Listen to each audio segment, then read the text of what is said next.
Hello नमस्कार, welcome to Inculcate Learning. So informal fallacies में हम 4 कैटेगरीज कवर करने की कोशिश कर रहे हैं। पहली कैटेगरी थी फैलेसीज ऑफ एम्बिग्विटी, वो हम कवर कर चुके हैं।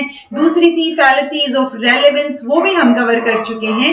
अब बात आती है फैलेसीज ऑफ डिफेक्टिव इंडक्शन की, जो कि थर्ड टाइप की कैटेगरी है और उसमें फर्दर सब कैटेगरीज हमें डिस्कस करनी है। ठीक है जी। सो आई होप आप लोगों के लिए लेक्चर्स हेल्पफुल रह रहे हों। अगर नहीं है या कुछ समझ नहीं आ रहा है सो कमेंट करके जरूर बताइएगा। अभी हम शुरू करते हैं। This is presented by me Raveena. Videos informative लगे तो इनकलकेट लर्निंग को लाइक शेयर सब्सक्राइब जो है आप कर सकते हैं। Okay, so फैलेसीज of defective induction, यानी कि जो प्रीमाइस है आर्गुमेंट की वो रेलेवेंट है कंक्लूजन के लिए, लेकिन बहुत स्ट्रांगली उसको सपोर्ट नहीं कर रही, यानी कहीं ना कहीं डिफेक्ट है। Okay, so they are too weak to support the conclusion, तो वो वीक है, उसमें बहुत स्ट्रांगली उसको सपोर्ट नहीं कर रहे हैं। There is some type of defect we can see. Okay, fallacies of defective induction, इसमें 4 कैटेगरीज हम पढ़ेंगे। आर्ग्यूमेंट फ्रॉम इग्नोरेंस, जिसको आर्ग्यूमेंट एड इग्नोरेंशियम भी बोलते हैं। अपील टू इनअप्रोप्रिएट अथॉरिटी, ये भी कई बार पूछा गया है। false cause, argument non cause pro cause, then hasty generalization, जिसको fallacy of converse accident भी बताते हैं। तो जो फोर्थ हम पढ़ेंगे ना, fallacies of presumption, so उस presumption में हम एक पढ़ेंगे fallacy of accident, उसी का उल्टा होता है ये fallacy of converse accident। Okay, so अगर डिस्कस करें हम तो सबसे पहली आती है द आर्ग्यूमेंट फ्रॉम इग्नोरेंस, यानी argument ad इग्नोरेंशियम।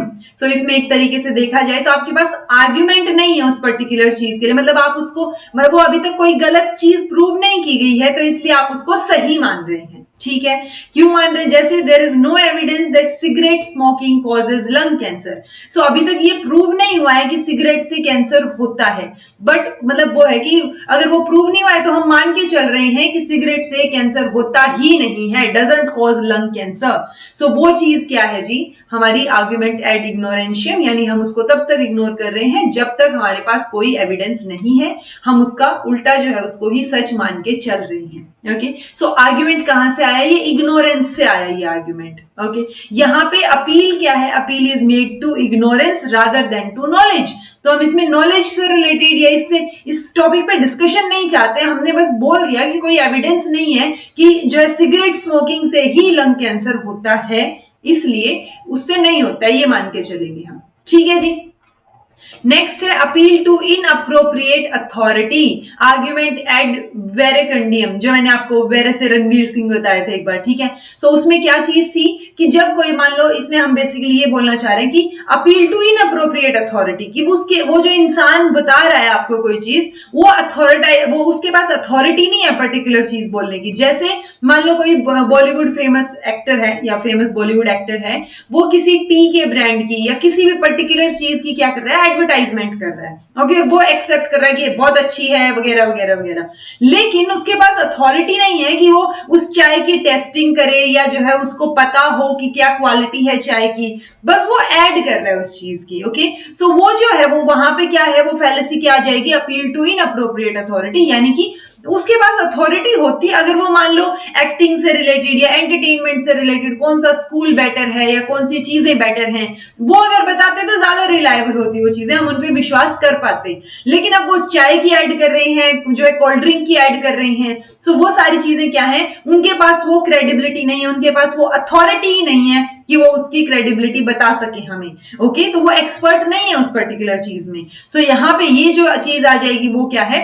Appeal to inappropriate authority. ठीक है जी, आई होप आपको समझ आए। समझ नहीं आए तो पूछ लीजिएगा। देन है फॉल्स कॉज, यानी रीजन ही गलत है। आप जो चीजें एक रिलेशनशिप में बताने की कोशिश कर रहे हैं वो रीजन जो है वो गलत है। जैसे हैरी जो है वो रसना पीता है विद वाटर एवरी डे, ठीक है, इसीलिए ये इसका कारण है कि उसकी स्टडीज में बहुत अच्छी परफॉर्मेंस है। ये क्या रीजन हुआ? मतलब ये तो फॉल्स कॉज हो गया ना, रसना का या रसना पीने का और अच्छी परफॉर्मेंस पढ़ाई में होने का कोई लेना देना ही नहीं हुआ।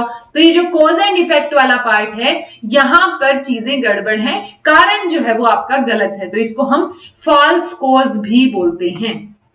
नेक्स्ट है हेस्टी जनरलाइजेशन, जिसको फैलेसी ऑफ कन्वर्स एक्सीडेंट भी बोलते हैं। मतलब जल्दबाजी में आपने उस चीज को जनरलाइज कर दिया। जनरलाइज कैसे? जैसे मान लो ये बोल रहे हैं कि to give charity to healthy beggars is wrong, तो हम कई बार बोलते हैं ना कि ये तो हट्टे कट्टे हैं, तुम तो कम से कम कमा के खाओ। सो वो हट्टे कट्टे हैं, दैट डजंट मीन कि जो हट्टे कट्टे नहीं है उनके पास राइट हो जाता है कि वो चैरिटी मांगे। ओके, चैरिटी हर एक वे में ही गलत है, तो आप इसको जनरलाइज मत कीजिए। ओके, एक और बेस्ट एग्जांपल हेस्टी जनरलाइजेशन या कन्वर्स एक्सीडेंट का, जिसमें हम क्या करते हैं, हमने चीज जो है किसी पर्टिकुलर उसके लिए थी, इंसान के लिए थी, उसको जनरलाइज कर दिया।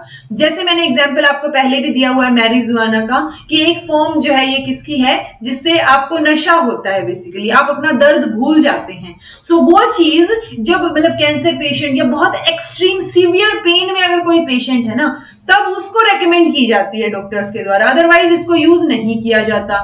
बट अब हर कोई जिसको जो है दर्द हो रहा है या जो है पेन में है, वो सारे के सारे लोग मैरिजुआना ले जाएं, वो तो गलत है, राइट। सो वो क्या हो गया, हम हेस्टी जनरलाइजेशन कर रहे हैं कि अगर किसी को पेन होता है तो ये चीज हम उसको दे सकते हैं। नहीं, वो कन्वर्स एक्सीडेंट हो गया, यानी वो किसी पर्टिकुलर स्पेसिफिक इंसान के लिए या स्पेसिफिक सर्कमस्टांस में वो सिचुएशन होनी थी, लेकिन आप उसको जनरलाइज कर रहे हैं, तो उसको हेस्टी जनरलाइजेशन या फिर फैलेसी ऑफ कन्वर्स एक्सीडेंट भी बोलते हैं। ओके, अब बात आती है फोर्थ की, जिसकी हम नेक्स्ट लेक्चर में डिस्कस करेंगे, जिसको फैलेसीज ऑफ प्रिजम्पशन। ठीक है, तो इसमें 3 कैटेगरीज आएंगी, fallacy of accident, begging the question and complex question. तो ये तीनों भी आपको अच्छे से पता हो। इसके साथ साथ आपकी सारी जो फैलेसीज हैं वो अच्छे से मैंने डिटेल में भी कवर करवा दी है, अलग अलग एग्जाम्पल्स के साथ। मैराथन में भी कवर करवाई थी और जब लाइव क्लासेस ली थी उस टाइम पे भी करवाई थी।